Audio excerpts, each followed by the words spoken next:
तो पहले आप लोग ये वीडियो देखिए। तस्वीर में जो पाखंडी बाबा आपको नजर आ रहा है, इसका नाम है धीरेन्द्र शास्त्री। सोचिए किस तरीके से उलूल जुलूल बोलकर ये चर्चाओं में बने रहता है। इसको अच्छे से पता है कैसे लाइमलाइट में रहना है। कुछ दिन पहले इसकी ट्रोलिंग जबरदस्त हो रही थी, किस तरीके से प्रशासन के लोग इसके पैर छूकर नतमस्तक हो रहे थे और कानून की धज्जियां उड़ा रहे थे। लेकिन अब तो हद कर दी इसने। पत्रकारों को उलूल जुलूल बोलकर किस तरीके से अपमानित कर रहा है। असल में पत्रकार इसकी तरह झूठ फरेब जनता के साथ धोखाधड़ी कर पैसे कमाकर विदेशों में जाकर अय्याशियां नहीं करते हैं। वो सही सवाल पूछते हैं, सही सवाल का सही जवाब न देने पर ऐसे पाखंडी बाबाओं की जो है असलियत सामने न आ जाए, इसलिए पत्रकारों को धमकाने का काम करते हैं, उनको डराने का काम करते हैं और उनको अपमानित करते हैं। ये बाबा का बयान सुनकर आप अपना माथा पटकने लगेंगे कि जिन बाबाओं की भाषा में प्रेम झलकना चाहिए, जिन बाबाओं की भाषा में संयम सभ्यता संस्कार दिखना चाहिए, उन बाबाओं को अमर्यादित शब्दों का कैसे चयन कर सकते हैं और किस तरीके से ये लगातार मंचों पर बैठ के इस देश के नागरिकों को, इस देश के चौथे स्तंभ को अपमानित करने का काम कर रहे हैं। असल में तब होता है जब सत्ता का संरक्षण या सत्ता का प्रोटेक्शन ऐसे पाखंडी बाबाओं को मिला हो। पर्ची बाबा कहा जाता है, ये पर्ची निकालने का काम करते हैं। लेकिन अब इनसे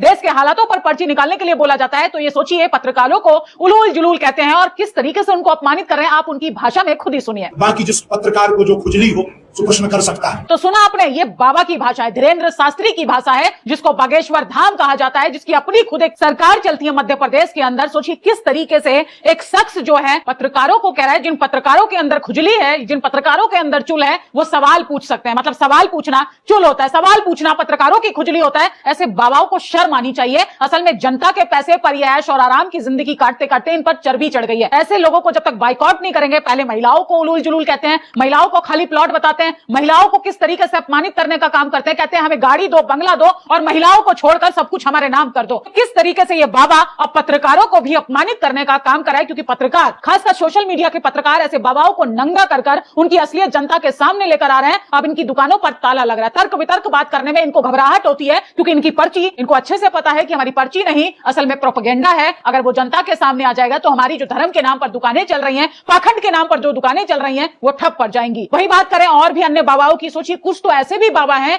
जो सोशल मीडिया पर हमेशा रीलबाजी करते हैं, रील्स बनाने का काम करते हैं। वही हाँ, अगर महिलाओं का रील्स पर टिप्पणी करनी हो तो संस्कारों का पाठ पढ़ाते हैं। वो कहते हैं कि मेरे जो आइडल है वो आसाराम है। इस तरीके से देश की दुर्गति बना दी इन बाबाओं ने। सबसे ज्यादा इन धर्म के ठेकेदारों ने देश का नुकसान किया है। असल में समाज में भेदभाव और धार्मिक उन्माद को बढ़ावा देते हैं और कुछ नहीं करते। ये धीरेन्द्र शास्त्री नाम का 25 साल का लड़का किस तरीके से देश के पत्रकारों को अपमानित कर रहा है। इसने मुश्किल से 4 किताबें मुश्किल से पढ़ी होंगी और किस तरीके से ये अपनी जाति के अहंकार में चूर पत्रकारों को अपमानित कर रहा है। भाषा सुनकर ऐसा लग रहा है कि ये संत नहीं मानो कुछ और है। किस तरीके से इन्होंने अपमानित किया है इस देश में। और ये बागेश्वर धाम की पुरानी वीडियो सोशल मीडिया पर लोग वायरल कर रहे हैं, जब इनका स्टार्टअप नया नया चला था। धर्म की दुकान इन्होंने नई नई खोली थी, जब इनको बोलना तक नहीं आता था। फिर धीरे धीरे बाबा को पता चला कि धर्म को राजनीति की तरफ मोल्ड करते हैं, क्योंकि जब से कुछ बाबाओं को मुख्यमंत्री बनने का मौका मिला है, ऐसे बाबाओं को अपना राजनीतिक करियर सुहाने लगा है। और हम जैसे लोग, पढ़े लिखे लोग, राजनीति से दरकिनार कर रहे हैं, क्योंकि हम सवाल पूछना नहीं चाहते, हम पाखंड के खिलाफ बोलना नहीं चाहते, हम संविधान के मूल्यों पर बात करना नहीं चाहते। अरे प्रधानमंत्री भी एक ही है, उसका भी एक शरीर है, ऐसे बाबाओं का भी एक शरीर है। लेकिन सब कुछ इस देश में